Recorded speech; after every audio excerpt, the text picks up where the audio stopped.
अस्सलाम वालेकुम दोस्तों, कहिड़ा हाल आहिनि। मां आहियां सैयद अली वकार। तव्हां ॾिसी रहिया आहियो मुंहिंजो ऑफिशियल यूट्यूब चैनल। दोस्तों, अॼु जी वीडियो जे अंदरि मां तव्हांखे काफ़ी सारियूं शयूं जेको आहे मोटिवेट करण जे लाइ ॿुधाईंदुसि, लेकिन हिन चैनल खे सब्सक्राइब कयो।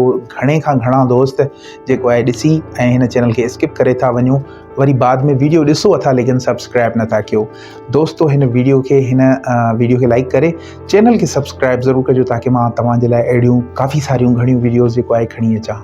दोस्तों, हिन ज़िंदगीअ में अगरि तव्हां चाहियो था त कंहिं मुक़ाम हासिल, कोई अहिड़ो मुक़ाम आहे, कोई अहिड़ो विज़न आहे जेके तव्हां हासिल करण था चाहियो, ऐं उहो विज़न तव्हां खां थोरनि ई क़दमनि ते आहे लेकिन हासिल कोन थो थिए पियो।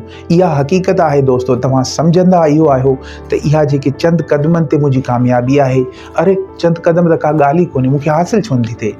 दोस्तों, इनखे हासिल करण जे लाइ इहे आख़िरी जेके चंद क़दम हूंदा आहिनि, इहे वॾे होशियारी सां खणणा पवंदा आहिनि। तव्हांखे कामयाबु थियण जे लाइ इन रस्ते खे मुस्तक़िल मिज़ाजी सां हासिल करण जे लाइ तव्हांखे तमामु घणी तगदो करणी पवंदी आहे, तमामु घणी जिदोजहद, तमामु घणी कामयाबी जे हासिल करण जे लाइ तमामु घणी महिनत बि करणी पवंदी आहे। सो इहा जेका चंद क़दमनि ते तव्हांखे कामयाबी नज़र अचे थी, इन्ही कामयाबी खे हासिल करण जे लाइ तव्हांखे वधि खां वधि महिनत करणी आहे। ॾिसो दोस्तों, काफ़ी सारा दुनिया में मिसाल आहिनि जेके तव्हांजे साम्हूं आहिनि। उहे कामयाब त थी विया लेकिन उहे मुस्तक़िल कामयाब कोन रहिया आहिनि। अहिड़ा माण्हू जेके हिकदम सां कामयाब थी वेंदा आहिनि ऐं हिकदम सां वरी उहे ख़बर कोन पवंदी आहे त किरी पवंदा आहिनि। सो तव्हां बि इहा शइ ज़हन में रखो त तव्हांखे हिकदम सां कामयाब थी हिकदम सां हेठि न किरणो।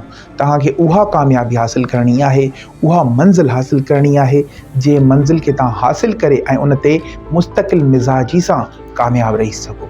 दोस्तों, इन जे लाइ तव्हांखे करिणो छा आहे?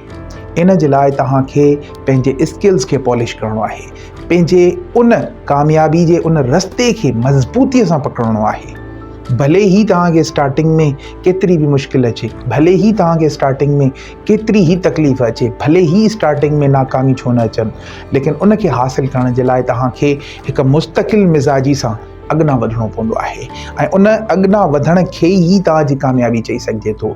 हा, हिकु दफ़ो तव्हां कामयाब थी वियो, हाणे जॾहिं तव्हां चुप करे वेही रहिया आहियो त इहा तव्हांजी कामयाबी न आहे। कामयाब थियण खां पोइ ई असल कामयाबी हूंदी आहे। उन खे हासिल करण जे लाइ, मुस्तक़िल कामयाबी हासिल करण जे लाइ तव्हांखे उन ते मुस्तक़िल ॾींहों ॾींहुं महिनत करणी आहे।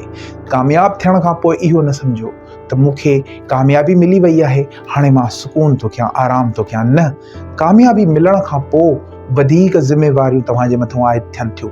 लिहाज़ा दोस्तों, कामयाबी खे हासिल करण जे लाइ उन खे जॾहिं तव्हांखे उहा कामयाबी हासिल थी वञे, वधीक उन जे मथां महिनत कयो, वधीक उन जे मथां स्ट्रगल कयो त तव्हांखे उहा कामयाबी हमेशह तव्हां वटि जीअं मौजूदु रहे। दोस्तों, हिन वीडियो खे लाइक ज़रूरु कजो अगरि पसंदि आई हुजे। चैनल खे सब्सक्राइब कजो। मिलूं था कंहिं ॿी वीडियो में। पंहिंजो ऐं पंहिंजी फैमिली जो, पाड़े वारनि जो ज़रूरु ख़्यालु रखिजो। अल्लाह ताला तव्हां सभिनी जो हामी और नासिर।